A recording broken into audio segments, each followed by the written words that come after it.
रहीम नाज़रीन, आपका अपना मेज़बान एम ए रहमान और आप देख रहे हैं ख्याल रहमान प्रोग्राम। उम्मीद करता हूँ आप खैरियत से होंगे और हमारे तमाम प्रोग्राम्स आपको पसंद आए होंगे। तो नाज़रीन, आज प्रोग्राम का आगाज पाकिस्तान क्रिकेट कंट्रोल बोर्ड के चेयरमैन मोहसिन नकवी से जो है इस प्रोग्राम का आगाज कर रहे हैं कि पाकिस्तान क्रिकेट कंट्रोल बोर्ड जो कि एक मरतबा फिर शायकीन क्रिकेट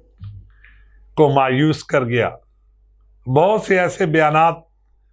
जो मोहसिन नकवी साहब ने पाकिस्तानी टीम जो अमेरिका से हारी,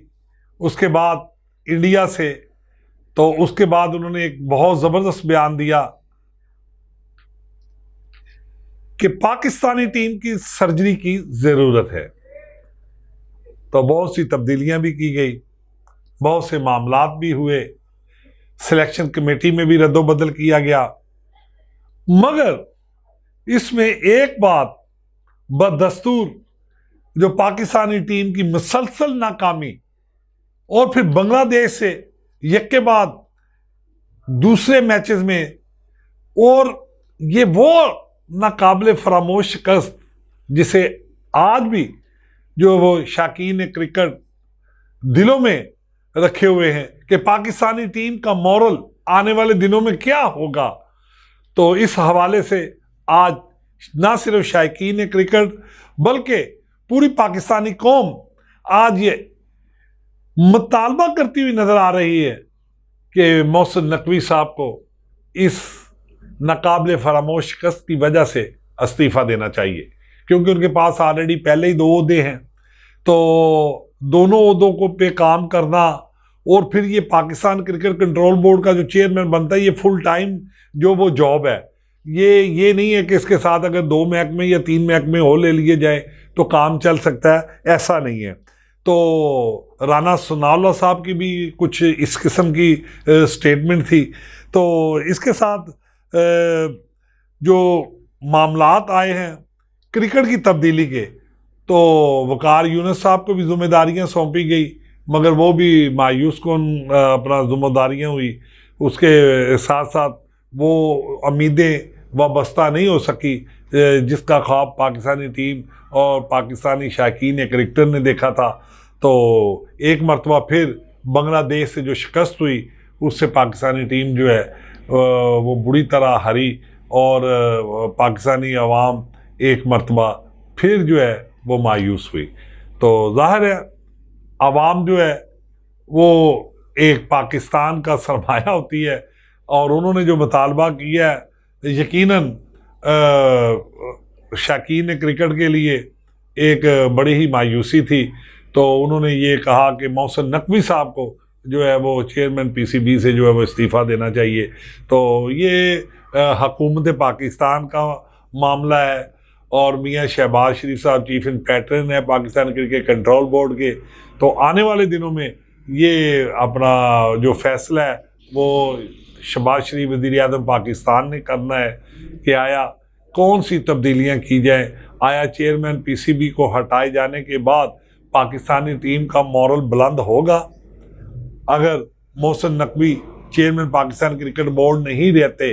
आया मोहसिन नकवी साहब को ही तब्दील करना ज़रूरी है, या उनके साथ दूसरे जो पाकिस्तान क्रिकेट कंट्रोल बोर्ड में बैठे हुए मुख्तलिफ ओहदों पर फाइज, तो उन्हें भी तब्दील किया जाए? तो ये कबल अज़ वक्त कहना कुछ मुनासिब ना होगा, क्योंकि इस पर जो है वो पाकिस्तान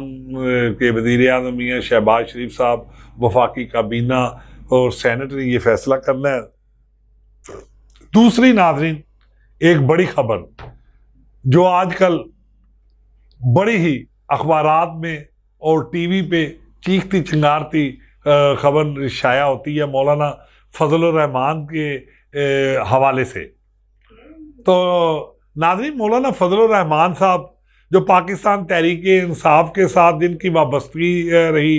जिन्होंने पाकिस्तान तहरीक इंसाफ के लिए अपने बहुत से बयानात दिए, पाकिस्तान तहरीक इंसाफ के साथ उन्होंने جو ہے ایک بار پھر جو ہے وہ ہاتھ بڑھائے، تو میرے خیال سے مولانا فضل الرحمان صاحب اب جو فیصلہ کرنے جا رہے ہیں، کیونکہ اس سے پہلے پاکستان پیپل پارٹی اور نواز لیگ کے وزیر اعظم میاں شہباز شریف صاحب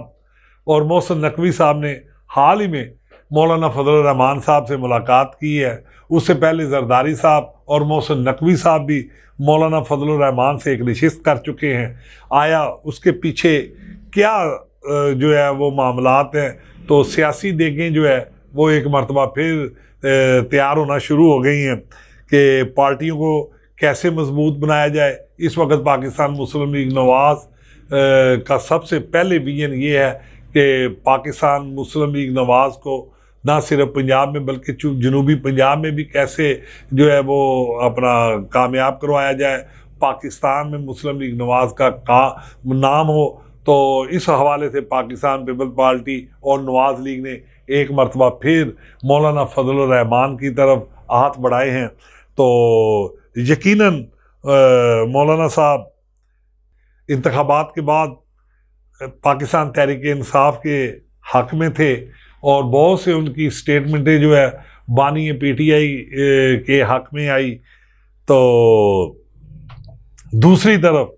آیا یہ پاکستان مسلم لیگ نواز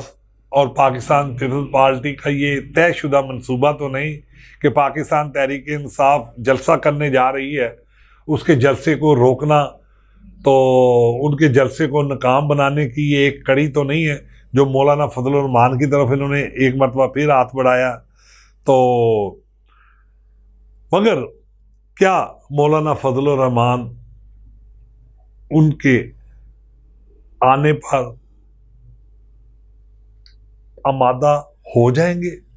آیا مولانا فضل الرحمان صاحب ایک مرتبہ پھر اپنے اصولی موقف سے پیچھے ہٹنے کی کوشش کریں گے؟ تو بلوچستان کے اگر حالات دیکھے جائیں تو وہ بھی آپ کے سامنے ہیں، جو حال ہی میں ایک دلخراش واقعہ پیش آیا۔ تو میرے خیال سے سیاسی جماعتوں کو انہوں نے کہا، اسمبلی میں کھڑے ہو کر مولانا فضل الرحمان صاحب نے اپنی سٹیٹمنٹ میں، کہ سیاسی جماعتوں کو غیر ضروری سمجھنا اور سیاسی جماعتوں کی کوئی اہمیت نہ رکھنا یہ بھی ایک اہم کانہ سوچ ہے۔ مولانا کا اسمبلی میں دبنگ اعلان پارلیمنٹ سے مطالبہ کیا گیا کہ بلوچستان کی محرومیوں کا خاتمہ کیا جائے، تو یہ بڑا خوش آئند ان کی سٹیٹمنٹ تھی کہ انہوں نے اپنے دبنگ خطاب میں قومی اسمبلی کے پلیٹ فارم سے کھڑے ہو کر انہوں نے مطالبہ کیا کہ بلوچستان کے جو معاملات ہیں، بلوچستان جو محرومیوں کا شکار ہے، بلوچستان کے جو حقوق پامال ہو رہے ہیں، اس پر جو ہے حکومت کو چاہیے کہ ان کے ساتھ ناروا سلوک کا خاتمہ کرے اور ان کی محرومیوں کو خاتمہ کا اولین فرض سمجھا جائے۔ اور انہوں نے اس میں یہ بھی کہا ہے کہ چاہے فارم 45 کے ہوں یا اپنا فارم 47 سے، تو ہمیں مل جل کر چلنا چاہیے۔ اور میں کہتا ہوں یہ بہت بڑا ان کا قدم ہے کہ استحکام پاکستان کے نہ صرف مولانا فضل الرحمان صاحب کو بلکہ ملک پاکستان کی تمام سیاسی جماعتوں کے علمبرداروں کو، ان کے ارباب اختیارات کو، ان کے عہدیداران کو استحکام پاکستان کے لیے اپنا مرکزی کردار ادا کرنا چاہیے، تاکہ آنے والے دنوں میں پاکستان سے مہنگائی، بے روزگاری، غربت، لا قانونیت، جرائم کا حقیقی خاتمہ ہو سکے، اور نوجوانوں کو استحکام پاکستان کے لیے بھی اپنا اہم کردار ادا کرنا چاہیے۔ تو اسی کے ساتھ اپنے میزبان ایم اے رحمان کو آج کے اس پروگرام سے اجازت دیجیے، پھر نئی کسی ٹاپک کے ساتھ آپ کے ساتھ ملاقات ہوگی۔